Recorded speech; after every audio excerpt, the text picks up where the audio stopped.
گناہوں کی نہیں جاتی ہے عادت یا رسول اللہ، گناہوں کی نہیں جاتی ہے عادت یا رسول اللہ، تمہیں اب کچھ کرو ماہ رسالت یا رسول اللہ، گناہوں کی نہیں جاتی ہے عادت یا رسول اللہ، میں بچنا چاہتا نحمدہ ونصلی ونسلم علی رسولہ الکریم، اما بعد فاعوذ باللہ من الشیطان الرجیم، بسم اللہ الرحمن الرحیم۔ ربنا وبعث فیہم رسولا منہم یتلو علیہم آیاتک ویعلمہم الکتاب والحکمت ویزکیہم انک انت العزیز الحکیم۔ آمنت باللہ صدق اللہ العظیم وصدق رسولہ النبی الامین المختار الکریم، وَنَحْنُ عَلَى ذَلِكَ لَمِنَ الشَّاهِدِينَ وَالشَّاكِرِينَ وَالْحَمْدُ لِلَّهِ رَبِّ الْعَالَمِينَ۔ اللہم صلی وسلم وبارک علی سیدنا و مولانا محمد وعلی آلہ واصحابہ وبارک وسلم، صلاۃ و سلاما دائما علیک وعلی آلک واصحابک یا رسول اللہ صلی اللہ تعالی علیہ وسلم۔ عزیزان ملت اسلامیہ، محترم ناظرین و سامعین کرام، قرآن کریم کے پہلے پارے کے 15ویں رکوع کی آخری آیت مبارکہ کو تلاوت کرنے کا میں نے شرف حاصل کیا، جس میں اللہ تبارک و تعالیٰ کا ارشاد پاک ہو رہا ہے، جس کا معنی اور مفہوم یہ ہے: اے ہمارے رب، اور انہی میں سے ایسے رسول کو بھیج جو ان پر تیری طرف سے نازل ہونے والی آیتوں کو تلاوت کریں اور ان کو کتاب و حکمت کی تعلیم دیں اور ان کا تزکیہ کریں، بے شک تو ہی زبردست حکمت والا ہے۔ اسی معنی اور مفہوم کے تحت حضور پاک صلی اللہ تعالی علیہ وسلم کی تعلیمات کی روشنی میں گناہ کسے کہتے ہیں اور گناہوں کے سبب کیا عذابات آتے ہیں، سلسلہ وار گفتگو چل رہی ہے، اور آج اس حوالے سے اس نشست کا 30واں حصہ ہے۔ اب تک جو باتیں آپ حضرات نے حضور پاک صلی اللہ تعالی علیہ وسلم کے فرمان کے حوالے سے سماعت کی، میرے آقا صلی اللہ تعالی علیہ وسلم نے فرمایا کہ 15 ایسے اعمال ہیں جب میری امت کرے گی تو ان پر عذاب کا آنا یقینی ہوگا، جس میں سے دوسری بات کا ذکر چل رہا ہے، دوسری بات کے حوالے سے خلاصہ چل رہا ہے۔ پہلی بات تھی کہ جب مال غنیمت کو ذاتی ملکیت بنا لیا جائے گا، اور دوسری بات تھی کہ امانت کو مال غنیمت سمجھا جائے گا۔ امانت کے احکام اور امانت کے حوالے سے منتخب احادیث مسلسل آپ حضرات کے سامنے پیش کیے جا رہے ہیں۔ گزشتہ جو نشست ہوئی تھی، حضرت معاذ ابن جبل رضی اللہ تعالیٰ عنہ کی جو روایت ہے، حضور پاک صلی اللہ تعالیٰ علیہ وسلم کے فرمان کی روشنی میں جو 10 وصیتیں اللہ کے رسول صلی اللہ علیہ وسلم نے آپ کو کی، اس حوالے سے اختصاراً گفتگو چل رہی ہے۔ حدیث پاک سماعت فرما لے، میرے آقا صلی اللہ تعالیٰ علیہ وسلم نے فرمایا: اے معاذ، میں تم کو اللہ سے ڈرتے رہنے کی وصیت کرتا ہوں، اور سچ بولنے کی اور عہد پورا کرنے کی اور امانت ادا کرنے کی اور خیانت ترک کرنے کی اور پڑوسی کی حفاظت کرنے کی اور یتیم پر رحم کرنے کی اور نرمی کے ساتھ گفتگو کرنے کی اور سلام کرنے کی اور عاجزی اور انکساری کی وصیت کرتا ہوں۔ یہ وصیتیں حضور پاک صلی اللہ تعالیٰ علیہ وسلم نے حضرت معاذ ابن جبل رضی اللہ تعالیٰ عنہ سے کی۔ ان وصیتوں میں ایک وصیت حضور پاک صلی اللہ تعالیٰ علیہ وسلم کی یہ بھی رہی کہ امانت ادا کی جائے اور خیانت سے پرہیز کیا جائے، خیانت کو مکمل طور پر چھوڑ دیا جائے۔ گزشتہ نشست میں ہم نے عرض کیا تھا کہ امانت کیا ہوتی ہے اور خیانت کیا ہوتی ہے اور قرب قیامت امانت میں خیانت سے کیا نقصانات ہوتے ہیں، اور اللہ کے رسول صلی اللہ تعالیٰ علیہ وسلم نے خیانت کو علامات قیامت میں سے ظاہر فرمایا۔ آج ہم گفتگو کریں گے چھٹی وصیت کی جو حضور نے فرمائی کہ پڑوسی کی حفاظت کرنا۔ یہ اسلام کی تعلیمات میں سے ہے، اور ظاہر سی بات ہے کہ جب رسول پاک صلی اللہ تعالیٰ علیہ وسلم نے اس بات کا ذکر فرما دیا تو ہم یہ ماننا پڑے گا کہ یہ اسلام کے احکامات میں سے ہے، اور ہمارے لیے اعمال صالحہ کا ایک ذریعہ یہ بھی ہے کہ ہم پڑوسی کی حفاظت کریں، پڑوسی کا خیال کریں، پڑوسی کے تعلق سے ہم متفکر رہیں، غور و فکر میں رہیں، اور جس قدر ممکن ہو سکے پڑوسی کے ساتھ اچھا برتاؤ کریں۔ جہاں اسلام نے اپنے ماننے والوں کو عبادات اور اطاعات کی تعلیم دی ہے، اتباع رسول کی تعلیم دی ہے، وہیں پر حقوق العباد کے حوالے سے اللہ تبارک و تعالیٰ نے قرآن مقدس میں کئی چیزوں کا ذکر فرمایا، اور حضور پاک صلی اللہ تعالیٰ علیہ وسلم نے حقوق العباد کے حوالے سے مکمل خلاصہ فرمایا۔ یعنی کوئی پہلو حقوق العباد کے حوالے سے میرے آقا صلی اللہ علیہ وسلم نے خالی نہیں رکھا۔ انسان کی جتنی رشتہ داریاں ہیں، چاہے وہ ننیالی رشتہ داری ہو اور ددیالی رشتہ داری ہو یا پھر سسرال سے رشتہ داری ہو، کسی بھی قسم کی رشتہ داری ہو، اسی طرح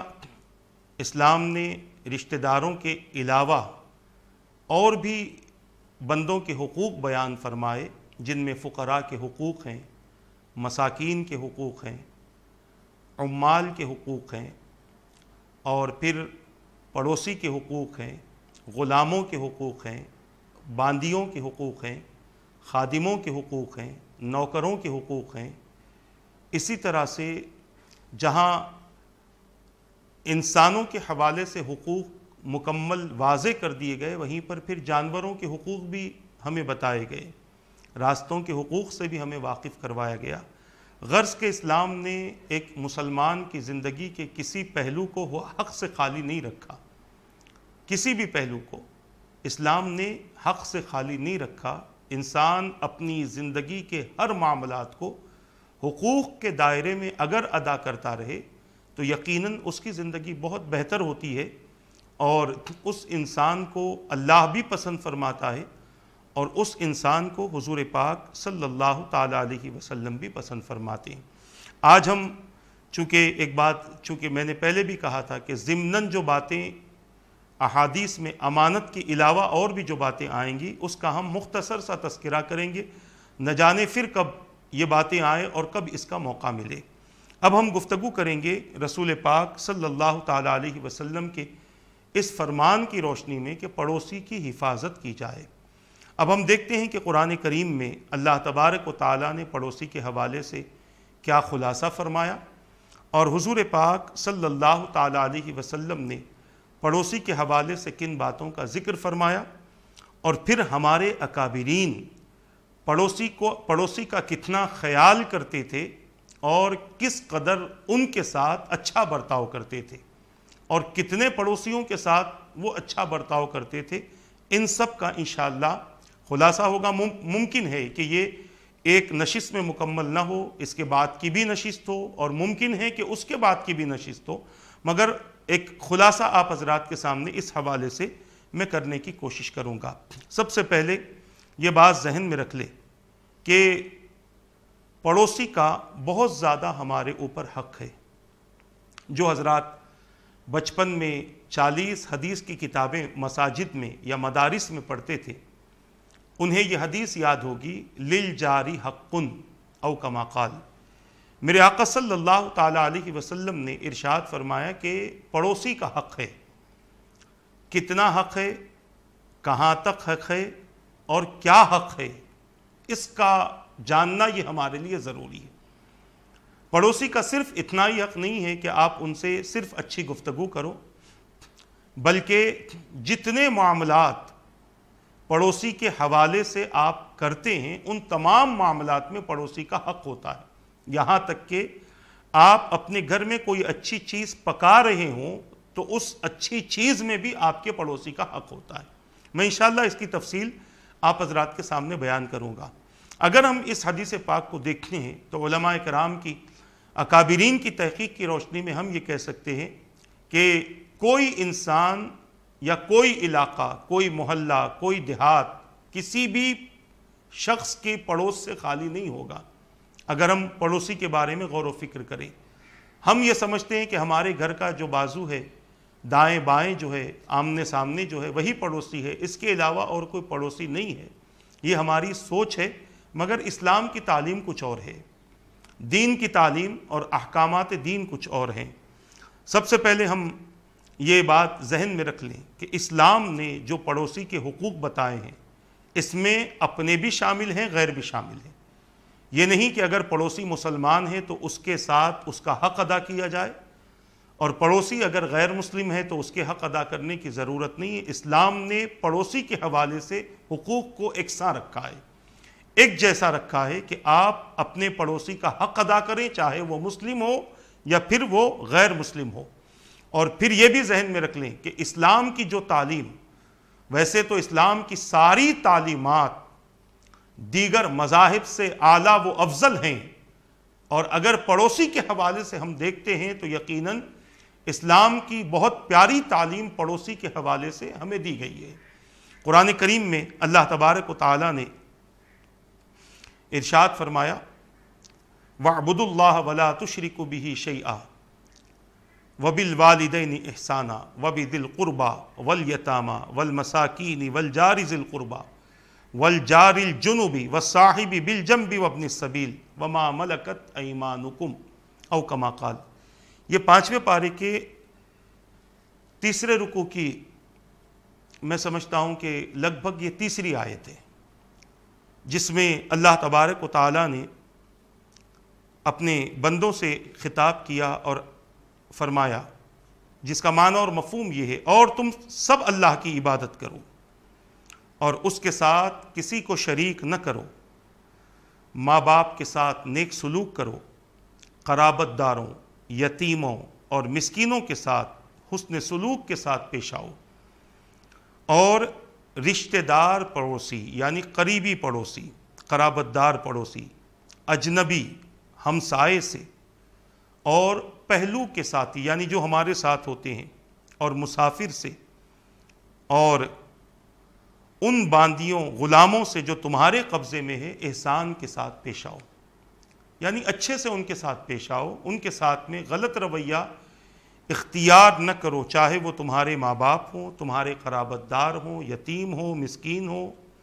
یا پھر تمہارے رشتہ دار ہوں، قریبی پڑوسی ہوں، کوئی اجنبی ہو، یا پھر کوئی تمہارا ساتھی ہو یا مسافر ہو، یا تمہاری باندیاں ہوں، تمہارے غلام ہوں، ان سب کے ساتھ تم اچھے سے پیش آؤ۔ اس کا آغاز اللہ تبارک و تعالیٰ نے اپنی عبادت سے کیا، یعنی سب سے پہلے تمہاری عادت یہ ہو کہ تم اللہ کی عبادت کرنے والے ہو، اللہ تبارک و تعالیٰ کی اطاعت کرنے والے ہو اور اس کی فرما برداری کرنے والے ہو۔ اس آیت مبارکہ میں اللہ تبارک و تعالیٰ نے پڑوسیوں کا بھی ذکر فرمایا۔ ہمارا تعلق جو آج ہماری گفتگو کا ہے وہ پڑوسیوں کا ہے۔ اگر پھر ہم شروع سے گفتگو کریں گے کہ اللہ کی عبادت کیسی ہو، اللہ کے ساتھ شریک نہ ٹھہرایا جائے، وہ کس انداز کا ہو، والدین کے ساتھ احسان کیسے ہوں، قریبی رشتہ داروں کے ساتھ. تو ایک نیا موضوع شروع ہو جائے گا انشاءاللہ. پھر کبھی موقع بنے گا تو اس حوالے سے ہم گفتگو کریں گے. مگر آج جو ہماری گفتگو ہے پڑوسی کے بارے میں، اور پڑوسی کے حوالے سے دو باتیں بیان کی گئی. والجار ذی القربی والجار الجنب والصاحب بالجنب. جار کے معنی پڑوسی کے ہوتے ہیں، اور جار ذی القربی یعنی تمہارا جو قریبی پڑوسی ہے. اس قریبی پڑوسی سے مراد آپ کا قریبی رشتہ دار بھی ہو سکتا ہے، یا پھر اس قریبی سے مراد، اس قریبی پڑوسی سے مراد جو آپ کا جو ہمسایہ ہے، آپ سے بہت زیادہ قریبی تعلق رکھنے والا بھی ہو سکتا ہے، یا پھر اس قرابت سے مراد آپ کا مسلمان اور دینی بھائی بھی ہو سکتا ہے. دینی بھائی بھی آپ کا قریبی ہے، کیونکہ اللہ تبارک و تعالیٰ نے فرما دیا انما المؤمنون اخوہ. حضور نے فرمایا المسلم اخو المسلم. ایمان والے ایک دوسرے کے بھائی ہیں، مسلمان ایک دوسرے کے بھائی ہیں. اس کے بعد اللہ تبارک و تعالیٰ نے ارشاد فرمایا کہ والجار الجنب یعنی جو تمہارے جار الجنب یعنی پہلو والا پڑوسی، قریبی آزو بازو والا پڑوسی، یا پھر تمہارے دور کا پڑوسی. یہاں تک کہ اکابرین نے فرمایا کہ آپ کا جو پڑوسی ہوتا ہے وہ ایک دو مکان تک نہیں ہوتا، بلکہ 40 گھروں تک آپ کے آس پاس والے یا آپ کے پڑوسی، اور ان سب کا حق آپ پر ہے اور آپ سب کا حق ان پر ہے. مگر جس قریب میں رہنے والے پڑوسیوں کا ذکر کیا گیا یا آس پاس میں رہنے والے پڑوسیوں کا ذکر کیا گیا، ان کا حق اس لیے زیادہ ہے کہ ان سے روزانہ آپ کی ملاقات ہوتی ہے. ممکن نہیں کہ آپ کا جو 10-20 گھر کے بعد میں آپ کی لوگوں سے زیادہ پہچان رہے یا زیادہ ملاقات رہے. جو آپ کے بہت زیادہ قریبی رہتے ہیں ان سے آپ کی بہت زیادہ ملاقات ہوتی ہے، بہت زیادہ ان کے ساتھ میں آپ کے معاملات ہوتے ہیں. لہٰذا علامہ ابن حجر ہیثمی رحمۃ اللہ تعالی علیہ نے پڑوسیوں کی 3 قسمیں بیان فرمائی ہیں. ایک پڑوسی یعنی ایک پڑوسی وہ ہے جو عزیز مسلم پڑوسی. آپ کا قول ہے 3 قسموں میں سے ایک ہے عزیز مسلم پڑوسی، یعنی وہ پڑوسی جو آپ کا رشتہ دار بھی ہو اور مسلمان بھی ہو، آپ کا قریبی بھی ہو، عزیز بھی ہو آپ کا، اور مسلمان بھی ہو. اس کے 3 حق ہیں. ایک قرابت کا حق ہے، یعنی وہ آپ کا رشتہ دار ہے. دوسرا اسلام کا حق اس کا آپ پر ہے، اور تیسرا پڑوسی ہونے کا حق اس کا آپ پر ہے. دوسرا پڑوسی وہ ہے جو صرف مسلمان پڑوسی ہے. اس کے 2 حق ہیں، ایک اسلامی حق ہے اور ایک پڑوسی ہونے کا حق ہے. اور تیسرا ہے غیر مسلم پڑوسی. اس کو بھی اذیت سے محفوظ رکھنا ضروری ہے، اس کے ساتھ بھی احسان اور نیکی کا معاملہ کرنا چاہیے، کیونکہ اس سے بھی خیر کی توقع ہے. یہ 3 قسم کے پڑوسی ہیں جو ہمارے آس پاس اور ہمارے اطراف رہتے ہیں. ایک پڑوسی وہ ہوگا جو آپ کا قرابت دار بھی ہوگا، آپ کا رشتہ دار بھی ہوگا، مگر اس کا حق اسلامی حوالے سے آپ پر ہے اور پڑوس ہونے کے حوالے سے آپ پر اس کا حق ہے. اب اگر کوئی غیر مسلم ہمارے گھر کے قریب ہوتا ہے تو چونکہ وہ بھی ہمارا پڑوسی ہے، لہٰذا اس کا بھی حق ادا کرنا یہ ہمارے لیے قرآن کا حکم بھی ہے اور رسول پاک صلی اللہ تعالی علیہ وسلم کا فرمان بھی ہے. اب اگر ہم قرآن کے حوالے سے اس کا حق ادا نہیں کرتے اور حضور پاک صلی اللہ تعالی علیہ وسلم کے فرمان کی روشنی میں اس کا حق ادا نہیں کرتے، اسی کا نہیں بلکہ کسی کا حق ادا نہیں کرتے، اذیتیں دیتے ہیں، پریشان کرتے ہیں، تکلیفیں دیتے ہیں. بعض تو ایسے ہوتے ہیں کہ جن کی نظر پڑوس کے گھر پر ہوتی ہے، لہٰذا اس گھر کو اپنے گھر میں شامل کرنا چاہتے ہیں.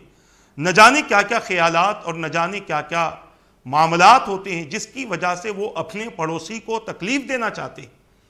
دنیا میں وہ تکلیف دے کر اپنے لیے راحت کے سامان تو بنا سکتے ہیں، مگر دنیا ہی میں اس کا بدلہ اسے دیا جائے گا، اور آخرت میں اللہ تبارک و تعالیٰ اسے بھیانک سزا عطا فرمائے گا جو اپنے پڑوسی کا خیال نہ رکھتا ہو اور اپنے پڑوسی کو تکلیف دیتا ہو اور پریشان کرتا ہو۔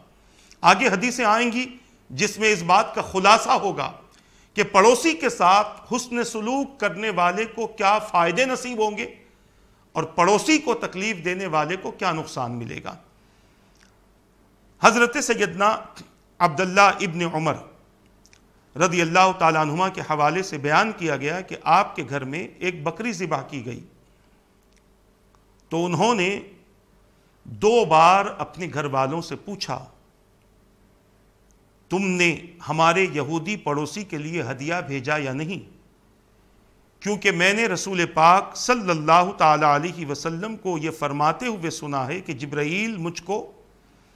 ہمیشہ پڑوسی کے متعلق وصیت کرتے رہے، یہاں تک کہ میں نے یہ گمان کیا کہ وہ پڑوسی کو میرا وارث کر دے گا۔ یہ رسول پاک صلی اللہ تعالیٰ علیہ وسلم کا فرمان ہے، اور یہ فرمان بخاری شریف میں ہمیں ملتا ہے کہ میرے آقا صلی اللہ تعالیٰ علیہ وسلم نے ارشاد فرمایا کہ جبرائیل مجھے برابر پڑوسی کے ساتھ حسن سلوک کا معاملہ کرنے کی وصیت کرتے رہے، یہاں تک کہ میں یہ گمان کرنے لگا کہ وہ اسے وراثت کا مستحق قرار دیں گے۔ اس حدیث پاک کو امام بخاری نے اور امام مسلم نے اپنی اپنی کتابوں میں نقل فرمایا ہے۔ آپ اندازہ کیجئے جبرائیل حضور کو برابر پڑوسی کے ساتھ حسن سلوک کا معاملہ کرنے کی وصیت کرتے رہے، اور فرشتوں کی عادت کیا ہے؟ فرشتے اپنی طرف سے کچھ نہیں بولتے، فرشتے اپنی طرف سے کچھ نہیں کرتے، اللہ کے جو احکامات ان کے لیے جاری کر دیے جاتے ہیں وہی بات فرشتے کرتے ہیں۔ جس فرشتے کو جس کام پر مامور کر دیا گیا وہی کام فرشتے انجام دیتے ہیں، نہ اس میں ذرہ برابر کمی کرتے ہیں نہ اس میں ذرہ برابر زیادتی کرتے ہیں۔ یہ فرشتوں کا کام ہے۔ قرآن کہتا ہے یفعلون ما یؤمرون، جو حکم دیا جاتا ہے وہ وہی کرتے ہیں جیسا حکم ملتا ہے۔ بارش برسانے کے لیے جب حکم ملا انہوں نے برسا دی، رزق پہنچانے کے لیے جب حکم ملا رزق پہنچا دیا، کسی کی موت کا وقت آ گیا، جب اس کی موت کا وقت آ چکا تو اس موت کے وقت میں اس کی روح لے لی گئی۔ ایسا نہیں کہ پہلے اسے موت کے گھاٹ اتار دیا گیا یا بعد میں اتارا گیا، ایسا ہرگز نہیں ہے۔ جو اللہ تبارک و تعالیٰ نے جس معاملے میں فیصلہ فرما کر اس فیصلے کو فرشتوں کے حوالے کر دیا، فرشتے وہی کام کرتے ہیں۔ اب یہاں جبرائیل امین جو بار بار حضور پاک صلی اللہ تعالیٰ علیہ وسلم کے پاس وصیت پڑوسی کی گفتگو کر رہے ہیں، ان کے ساتھ حسن سلوک کی گفتگو کر رہے ہیں، یہ جبرائیل امین کا اپنا قول نہیں ہے بلکہ یہ اللہ کی طرف سے اللہ کے بندوں کے لیے حکم ہے، اللہ کا فرمان ہے، اللہ کا فرمان جاری ہو رہا ہے، اور بار بار 1-2 بار نہیں بلکہ حضور کا فرمان ہے کہ مجھے برابر جبرائیل پڑوسی کے ساتھ حسن سلوک کا معاملہ کرنے کی وصیت کرتے رہے، اور یہ وصیت اللہ کی طرف سے تھی جو جبرائیل امین کے ذریعے حضور تک پہنچی اور حضور کے ذریعے ہم تک پہنچی ہے۔ اللہ کا فرمان رہا۔ قرآن کریم میں تو 1 بار 2 بار 3 بار ذکر کیا گیا ہوگا، مگر یہاں پر برابر حضور کے پاس میں یہ پیغام آتا تھا کہ پڑوسی کے ساتھ حسن سلوک کیا جائے، اور پھر اتنا بار بار جب یہ فرمان آتا رہا تو میرے آقا صلی اللہ تعالیٰ علیہ وسلم فرماتے ہیں کہ یہاں تک کہ میں گمان کرنے لگا کہ اسے وراثت کا مستحق قرار دیں گے، یعنی جو ہماری زمین، جو ہماری جائیداد، جو ہماری دولت، جو ہماری تجارت ہے، اس میں ہمارے بیوی بچوں کا، ہمارے والدین کا، ہماری اولاد کا، ہمارے قریبی لوگوں کا، جو بھی جن کا جو حصہ نکلتا ہے، کہیں اس حصے میں پڑوسی کو شریک نہ کر دیں۔ اتنا بار بار اس حوالے سے وصیت ہوتی رہی۔ آج وراثت کی تقسیم کی اگر ہم بات کریں تو کون ہے جو صحیح طور پر میراث کی تقسیم کر رہا ہے؟ الا ماشاءاللہ۔ آج تو ہر ایک دوسرے کو ڈبانا چاہتے ہیں، ہر ایک دوسرے کا حق مارنا چاہتے ہیں، ہر ایک دوسرے کو چھیننا چاہتے ہیں، مگر یہاں رسول فرما رہے ہیں، حضور فرما رہے ہیں کہ پڑوسی کو بھی حق دیا جانے کا گمان ہونے لگا، اتنا پڑوسی کے تعلق سے جبرائیل امین وصیت کرنے لگے۔ تو میں یہ عرض کرنا چاہتا ہوں، حضرت عبداللہ ابن عمر رضی اللہ تعالیٰ عنہما نے اپنی اہلیہ سے یا اپنے گھر والوں سے 2 بار پوچھا جب بکری ذبح کی گئی کہ پڑوسی کو بھیجا یا نہیں، وہ پڑوسی کون تھا؟ تو امام بخاری نے، امام ترمذی نے، امام ابو داؤد، امام ابن ماجہ اور امام مسلم نے اپنی اپنی کتابوں میں آپ کے اس عمل کو نقل فرمایا۔ پڑوسی جو تھا وہ مسلمان نہ تھا بلکہ وہ یہودی تھا، اور یہودی کے بارے میں آپ دریافت کر رہے ہیں کہ کیا آپ نے اس کو گوشت کا حصہ بھیجا یا نہیں بھیجا، قربانی کا حصہ بھیجا یا نہیں بھیجا، یعنی جو جانور آپ کے پاس میں ذبح کیا گیا تھا وہ حصہ آپ نے پڑوسی کا حق ادا کرتے ہوئے بھیجا یا نہیں بھیجا۔ عزیزان ملت اسلامیہ، اندازہ کریں کہ کس طریقے سے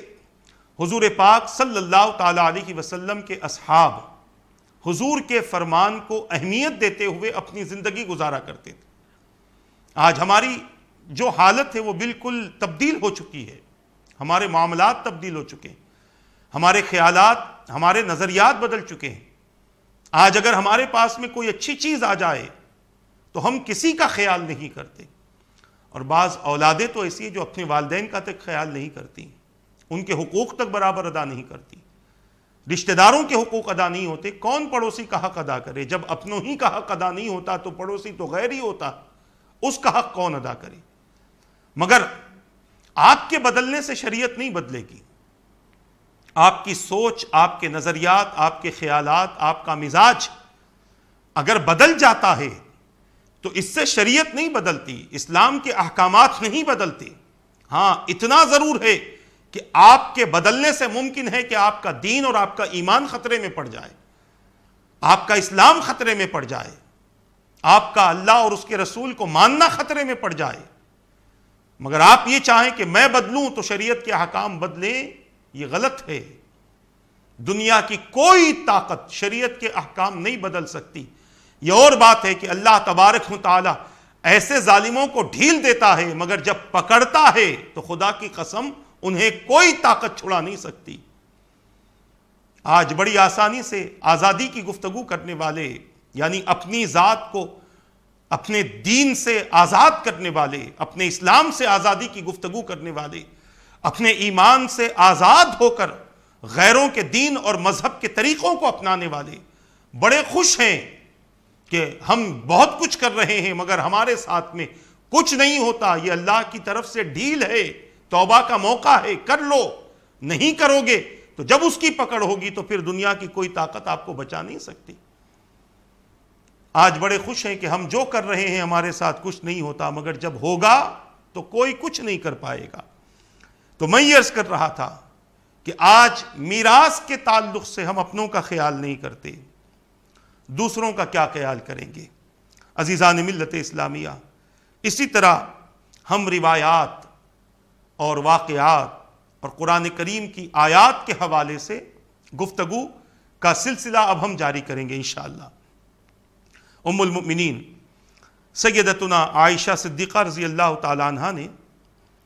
ایک مرتبہ حضور پاک صلی اللہ تعالیٰ علیہ وسلم سے عرض کیا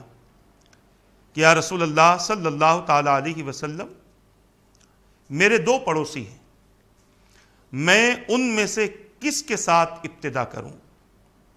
حضور نے فرمایا جس کا دروازہ تمہارے دروازے کے قریب ہو۔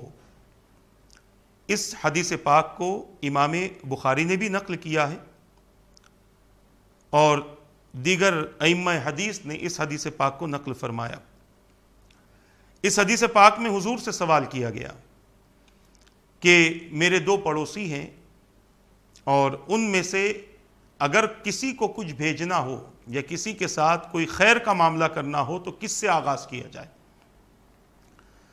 تو میرے آقا صلی اللہ علیہ وسلم نے فرمایا جس کا دروازہ تمہارے دروازے کے قریب ہو۔ بعض مکانات ایسے ہوتے ہیں جو ایک دوسرے سے دور ہوتے ہیں، اور اس دوری میں جس کا دروازہ یعنی جس کا گھر آپ کے گھر کے قریب ہو، آپ اپنے گھر میں کوئی چیز آپ بناتے ہوں یا پھر ان کے ساتھ میں کوئی بھی خیر کا معاملہ کرنا ہو تو جو آپ کے دروازے سے زیادہ قریب ہے، جس کا گھر، اس دروازے سے یعنی اس گھر سے آپ خیر کا آغاز کریں، یا جو بھی آپ کو ان کے ساتھ معاملات انجام دینے ہیں۔ اب اگر دونوں دروازے برابر قریب ہوں تو کیا کیا جائے؟ تو اس معاملے میں ہمارے اکابرین نے فرمایا داہنی جگہ کا خیال، داہنے ہاتھ کا خیال رکھا جائے کہ آپ کے دائیں کون رہتا ہے، کیونکہ ہر اچھے کام کا آغاز سیدھی طرف سے کیا جاتا ہے، تو لہٰذا یہ بھی چونکہ خیر کا کام ہے، لہٰذا جو آپ کے داہنی طرف ہو، اور داہنی طرف میں بھی جو سب سے پہلے ہو، آپ اس سے اپنے معاملات کا آغاز کریں۔ یہ رسول پاک صلی اللہ تعالیٰ علیہ وسلم کا فرمان ہے۔ حضرت سیدنا عبداللہ ابن عمر ابن العاص رضی اللہ تعالیٰ عنہما بیان کرتے ہیں کہ حضور پاک صلی اللہ تعالیٰ علیہ وسلم نے ارشاد فرمایا، جو شخص اپنے دوستوں کے نزدیک اچھا ہو وہ اللہ کے نزدیک بھی اچھا ہے، اور جو شخص اپنے پڑوسیوں کے نزدیک اچھا ہو وہ اللہ کے نزدیک بھی اچھا ہے۔ اس حدیث پاک کو امام ترمذی نے ترمذی شریف میں اور امام بخاری نے الادب المفرد میں اور امام دارمی نے اپنی کتاب میں نقل فرمایا ہے۔ اس فرمان میں دو باتیں ہمیں ملتی ہیں حضور پاک صلی اللہ تعالیٰ علیہ وسلم کے اس فرمان میں۔ ایک بات، جو شخص اپنے دوستوں کے نزدیک اچھا ہو وہ اللہ کے نزدیک بھی اچھا ہے، مگر یہاں پر تھوڑا سا میں خلاصہ کر دوں، دوستوں کے نزدیک اچھا ہونے سے مراد یہ ہے کہ دوستوں کے نزدیک اس کے اعمال اچھے ہوں، گناہ والے دوست نہ ہوں،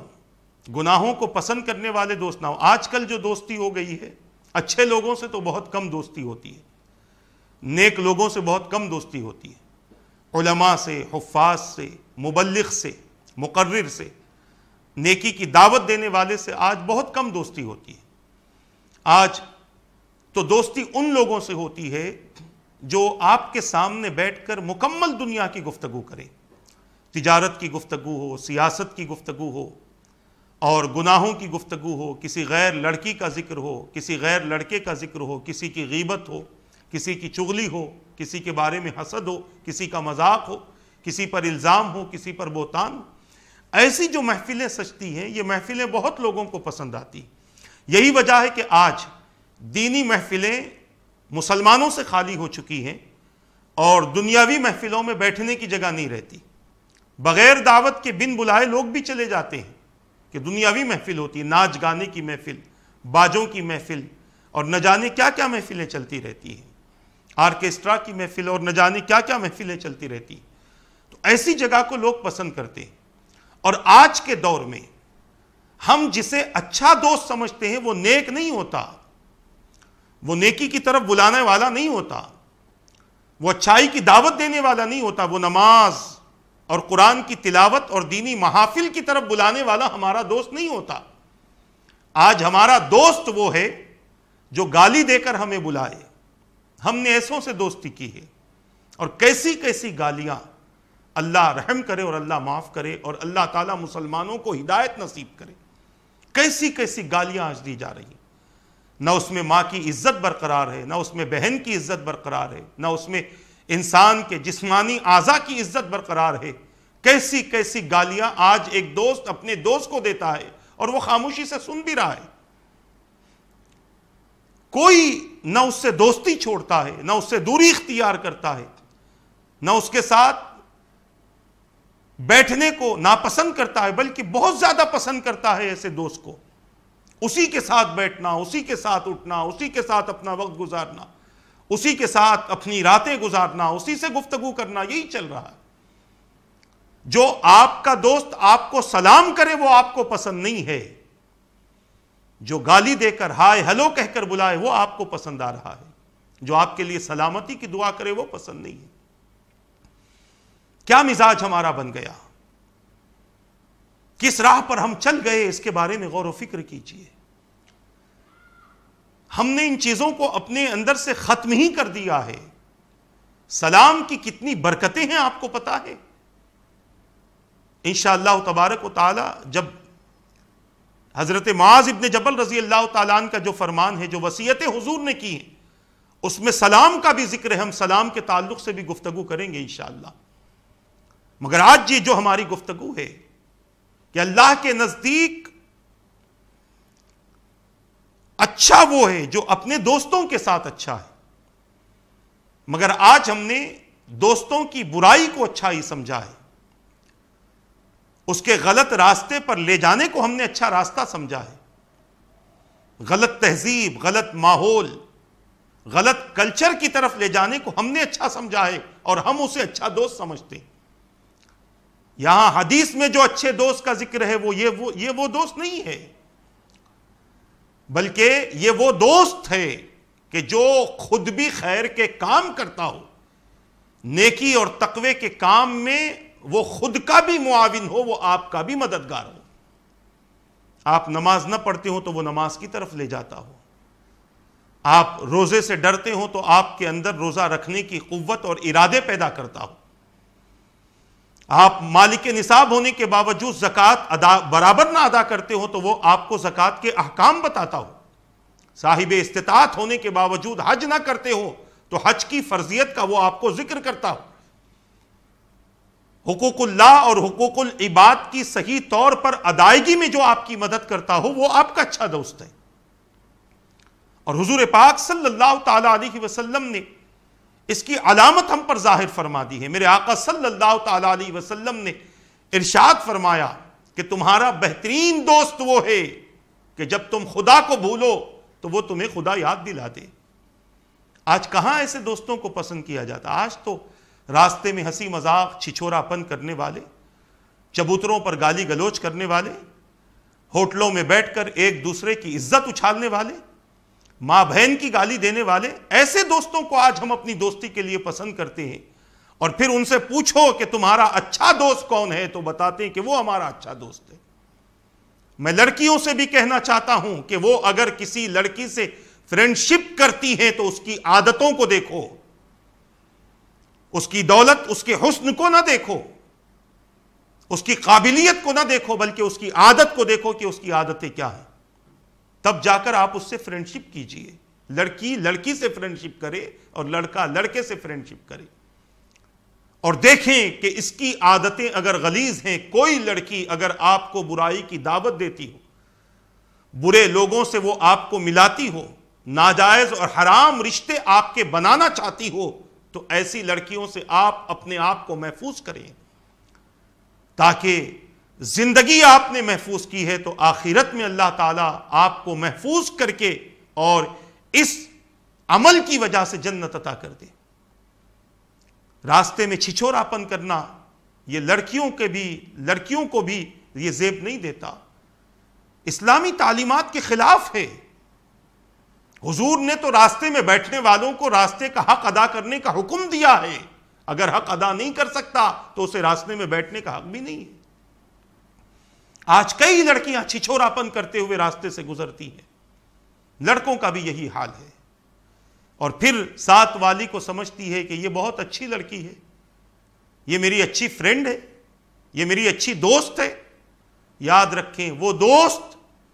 کہ جس کی وجہ سے آپ کی عزت پر انگلی اٹھائی جائے، یا وہ عمل کہ جس کی وجہ سے آپ کے اسلامی تعلیمات پر انگلی اٹھائی جائے، ایسے لوگوں سے دوستی اختیار کرنا اپنے آپ کو سوائے برباد کرنے کے اور کچھ نہیں ہے۔ میرا حق تھا یہ گفتگو کرنا، اب آپ کی ذمہ داری ہے، آپ کی مرضی ہے کہ آپ اسے صحیح سمجھے یا غلط سمجھے۔